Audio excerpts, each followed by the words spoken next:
WWE Vengeance is this Sunday, and I was going to do a thing for Bound for Glory, but basically, pay-per-view sucked.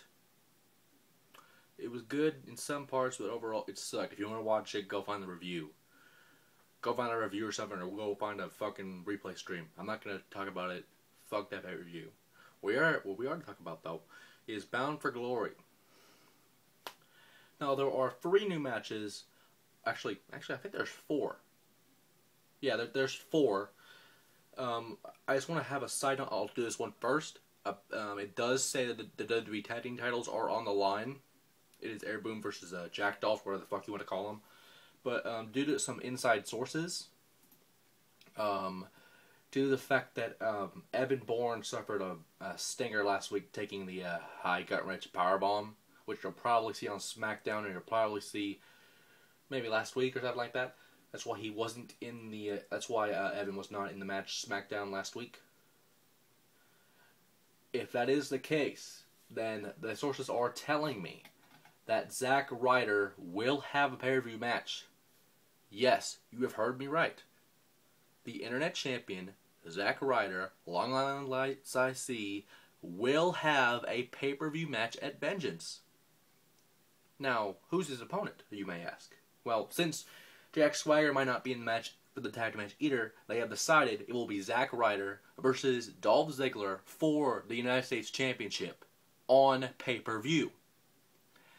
Now, I don't know if Evan Bourne will heal in time, and it's probably news for the first time for a lot of people, but if that does happen, then we will have this United States Championship match. And to be honest, Dolph Ziggler has not defended the title in a very long time.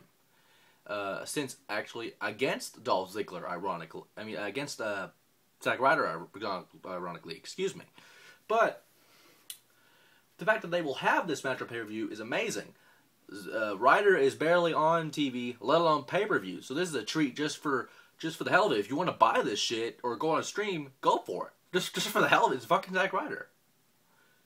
You don't even hear me talk about that idiot a lot. You know, he's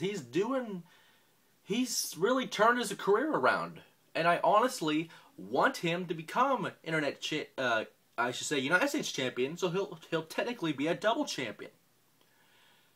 Then again, we'll never hear the end of it if that happens, but I'm not complaining. Now, in the event that the tag match does go on, see, I'm letting options go, because people are saying, yes, it will be a United States Championship match, but there's also that possibility. If that does happen, I see Jack Dolph winning, no problem. Now that we're done with that, this next match is confusing to me a little bit, because it is Randy Orton versus Intercontinental Champion Cody Rhodes. However, the Intercontinental title is not on the line. I don't get it, but I guess maybe they're thinking of that down the road, I guess, since Mark Henry is having a feud with the Big Show. I guess this is what they're doing to at least keep him on the card somehow.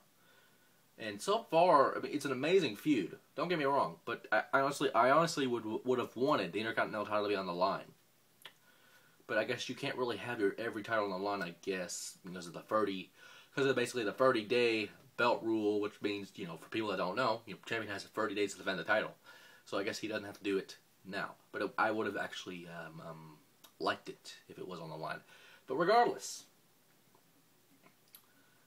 because if it was on the line, I would say Randy Orton would have won the title easily. But since it's not, I still think Randy Orton will win this match, but maybe on a DQ or something, just because it's Cody Rhodes and it's unpredictable. And honestly, I feel the guy does not deserve the Intercontinental title, although he is actually gaining more of my respect every day.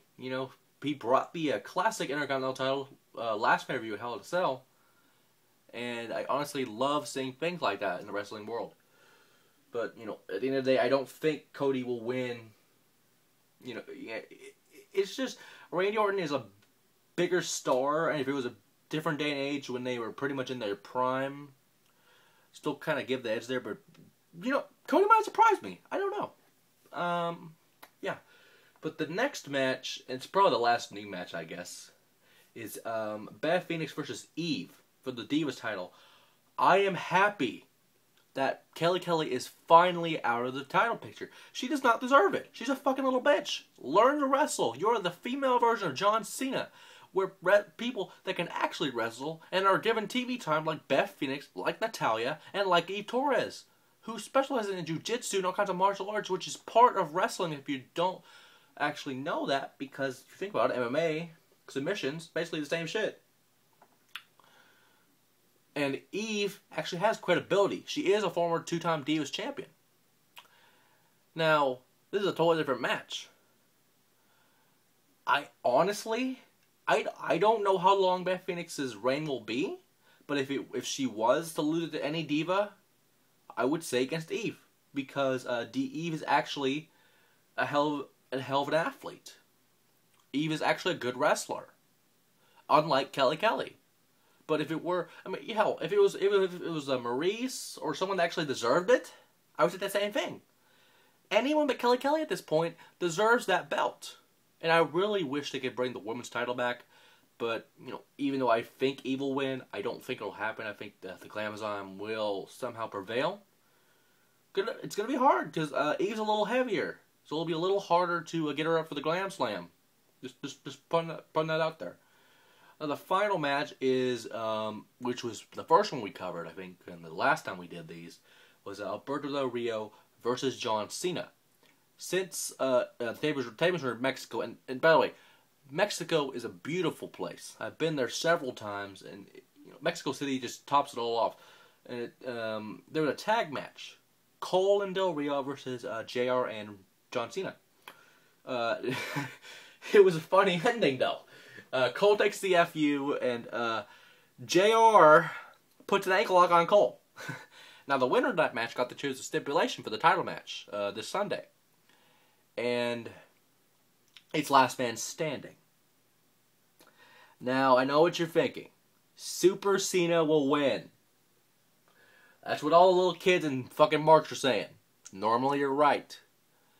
But even though Del Rio has never been in a last man standing match before, I have to give the edge to Del Rio.